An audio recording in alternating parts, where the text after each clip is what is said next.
Today I'm going to be doing a perfume anti-haul, if you will. Basically, some perfumes that I'm going to be skipping on. A lot of these are new releases. People have DM'd me about some of these because you guys think that I would love them, and I love when you guys do that. But for one reason or another, I have chosen to skip out on these new perfume releases. I think if you have a taste that is similar to mine at all, then I feel like you'd probably benefit from skipping out on these launches as well. I mentioned some of these in my new perfume release video that I did, and since that video I've gotten a chance to go to Sephora and Ulta and smell a bunch of these perfumes, so I can now talk a little bit about them and what I kind of thought, at least first impression wise, when I smelled them at the store, and why I ultimately decided to not pick them up. So if you want to save yourself some money and be de-influenced on some really hyped up new perfumes right now, then just keep watching. My first perfume that is probably the hottest perfume right now, I would say, that I'm going to be skipping out on, especially now that I have smelled it, is the new Kayali Bougie Kitty Caramel Milk perfume. With previous Kayali launches like Yum Bougie Marshmallow, Pistachio Gelato, I was really excited when those perfumes initially came out because at that time it felt like something new and unique, so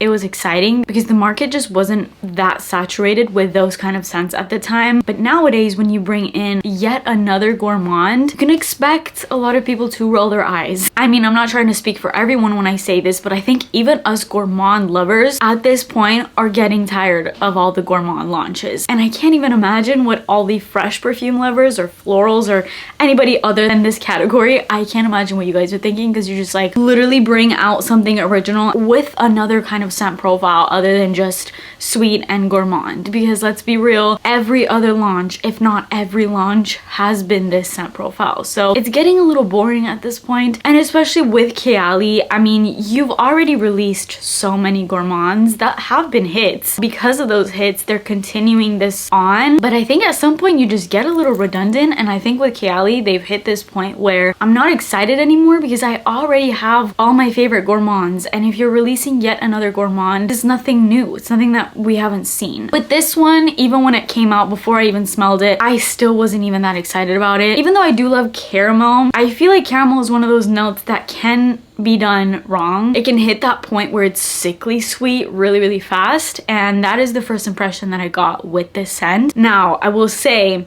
I feel like this scent is more so just dominated by this overwhelming butter scent that I was just not a fan of. I mean, you're taking gourmand to a whole other level with this scent. I love me a good gourmand, don't get me wrong, but I felt like this one was to the point where it's like literally nauseating. I know we're going into fall and winter, so I guess it would be a little bit more appropriate for the months to come, but I still just felt like it was overwhelmingly sweet, even for someone that loves a sweet scent. The notes in it are delicious, don't get me wrong. You have a whole lot of caramel, marshmallow, vanilla, milk, whipped cream, but I also feel like this is yet another Bianco latte type of dupe that we really didn't need, because I think we're oversaturated with Bianco latte dupes at this point. Overall, I am definitely skipping out on this one. I can't write this off for everyone. It is available in stores, so you can go and give this a sniff, which is what I would recommend for any release. Give it a sniff, put it on your skin. Don't even buy it right then and there. Just let it sit on your skin, see what it does, see how long it lasts. I felt like lasting power for this was pretty decent. I mean, it lasted on me pretty well because it's such an overwhelmingly strongly sweet kind of smell, and those scents on me at least just tend to really stick, so there's a bonus for it. I think this is gonna be a very polarizing scent. If I could recommend you a 10 out of 10 gourmand that's gonna give you everything you want, like whipped cream, fluffy, delicious, edible, but yet not to that point of being sickly sweet, as I've been talking about a lot lately, True Love's Cake from Skylar. One of the best gourmand releases, I think, of all time. This is truly incredible. Not sponsored. Also, I've been hearing that a lot of people have been disappointed by the fact that this wasn't kitten musk. Instead, they decided to go for this gourmand route, which again, I think that's just because they've seen the popularity, so they just released yet another gourmand, because their track record for gourmands is pretty good generally. But I just feel like this would have been much better if it was kitten musk, because it would actually be something new. Also, I find the name kind of crazy for this one. Like, imagine somebody asking you, hey, what perfume you're wearing, and you're just like, Bougie Kitty Caramel Milk. Like, what? That's a crazy name. This next release is actually not the newest, fairly new-ish, I would say. I think the past month or couple months it's been released. The Fruit Fusion, there's 4 of them at Bath & Body Works. I'm not gonna lie, I was super tempted to get these, and I did go in and smell them, and I did really like them. But do I really need these? No. As I've been saying in my previous videos, now to get into my collection, you gotta go through a set of criteria that I kind of ask myself. And with this, even though it's such a fun collection and old me would have bought this like that, I decided to skip out on it because I felt like I already had versions of these scents, and even though they're really cute and I wanted them just because of the packaging and everything and the look of them, they just didn't really serve a purpose in my collection. Obviously, the main one that I wanted was Banana Blend. As you guys know, I'm obsessed with banana, and this smelled amazing. It's my perfect banana. It was amazing, but it literally wore off my skin within 2 minutes. No exaggeration, it was gone. The first initial opening is what got me, but that's usually what banana does, is it'll get you in that first opening because it'll be super sweet and like that candy banana Laffy Taffy scent, exactly what I wanted, just for it to disappear like a minute later. Watermelon Whirl was like a watermelon Jolly Rancher kind of thing, kind of juvenile. Again, didn't really need it. Berry Bliss, really nice berry scent, kind of like the berry Haribo gummies. Really delicious, but I have scents like that in my collection. I have a ton of berries. I love berries. So those scents already exist in my collection. And then there's Tangerine Twirl. Nice citrus, but not that into citrus. And again, I feel like these were fun collectibles, fun little scents, very different packaging for Bath & Body Works, so that was a bonus, but they just did not serve a purpose in my collection. If I bought them, they'd be those scents that just sit there, never being used, like just sitting pretty basically. Next scent I'm gonna be skipping out on is the new EOS Pumpkin Chai scent. This is a duo with the lotion and then a matching body spray. Listen, I'm all here for the fall time. I'm super excited, but I just feel like this just doesn't need to be in my collection. I'm also not pumpkins biggest fan to begin with. There's very few pumpkin scents I do like, but I don't like an overly pumpkin-y kind of a scent, and I don't know if that will be this. I haven't smelled it, but I just know I'm not gonna get this. I have my go-to lotions. Lotions is also one of those things where I used to buy so much lotion and never use them. I used to buy them like matching with body mist, and I would always just forget to use the lotion. So the lotion I'm writing off completely. Even if it was a good scent, I probably wouldn't get it because I have my go-to lotions. I stick to those, and the lotions that I do have kind of go with everything in my collection, and I'm just not doing this thing where now I have to not only buy perfumes and mist, but now I gotta buy the matching lotions. You know, I feel like it's just doing too much. As far as the body mist, I do have a couple pumpkin-y scents right now in my collection, but I also feel like Bath & Body Works will probably come out with something near to the fall time. I think they might have already come out with their fall scents. Correct me if I'm wrong. I haven't actually been in a Bath & Body Works in a little minute. I would much rather just go the Bath & Body Works route and just see what they have new, because that's just more exciting to me.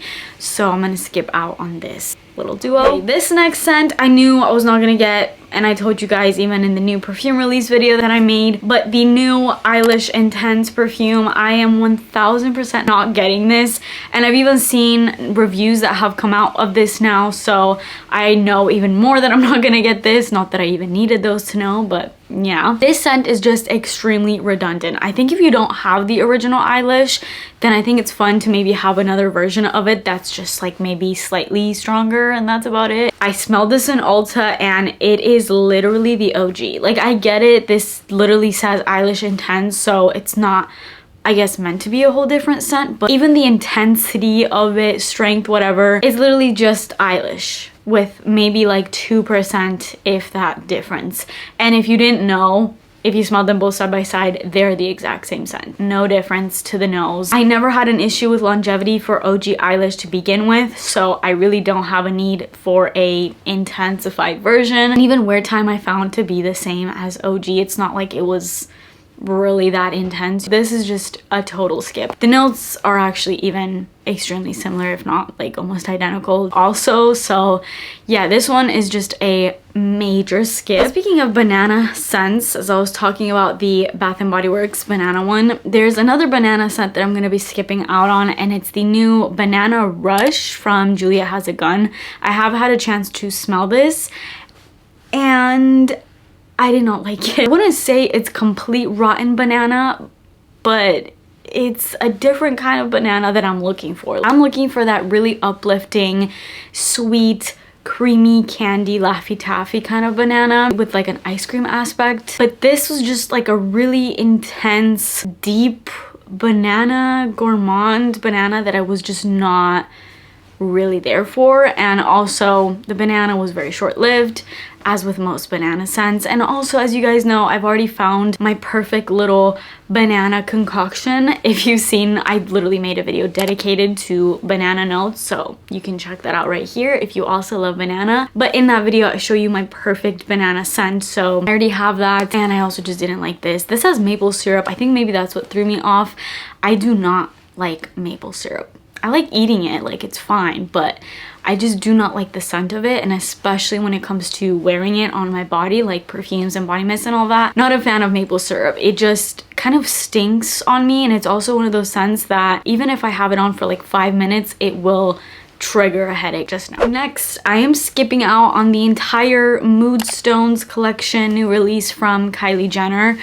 I knew I was gonna skip out on these, but I now have also had the chance to smell them all, and what I can tell you is they're just recreations of scents that already exist, that you probably already have if you are a perfume collector to begin with. They're really, really generic, not needs at all, and I will tell you guys what perfumes they each reminded me of because I made little notes. Starting with Cashmere Muse. This definitely is more beachy to me, beachy, summery, and it kind of reminded me a lot of my Divine from Jean Paul Gaultier, but Divine does it a million times better, so didn't need that one. Then we have Velvet Brew. This is literally Black Opium to a T. Definitely didn't need another Black Opium dupe. And then Blush Wood was heavy on the gardenia, not a note that I typically love, and it reminded me a lot of Gorgeous Gardenia by Gucci. The entire collection I am skipping out. I'll still stick to my Cosmic. Love the OG Cosmic, my favorite. And then the last scent that I'm skipping out on, although this one had some potential, but I think I'm gonna skip out on it. I haven't smelled this, is still not even out yet, but I just know I don't really need another scent like this in my collection. I'm skipping out on Vanilla Canyon from Phlur. This is what I would say the older sister, more sophisticated, maybe mysterious, edgy sister to Vanilla Skin from Phlur. There's a little bit more going on in the notes. It's a lot more depth and a lot more earthiness. We have plum, tonka bean, honey jasmine, oak, patchouli, and Madagascar vanilla. I've seen some people that have reviewed this saying that the patchouli is definitely pretty strong in it, and there's a strong earthiness to it, and it also very much leans unisex, not necessarily a super feminine scent, which is not a deal breaker for me. You guys know I love unisex, even masculine leaning scents, but this just is not really piquing my curiosity. I've also heard a lot of people compare it to Vanilla 28. I just feel like I already have such a good, solid, curated vanilla collection that I love, and I feel like I have different vanillas for different occasions. So this just, again, it doesn't serve a purpose. It's not intriguing enough to me, and I just feel like I already have it. So yeah, those are all of the scents that I am gonna be skipping out on that I don't need, and I don't think you need either. But let me know if you have gotten any of these and you love them. Let me know. I'd love to hear your opinions. But that is it for this video. I hope you enjoyed it. Please subscribe to my channel if you haven't already, and turn your post notifications on, and I will see you in my next video. Bye.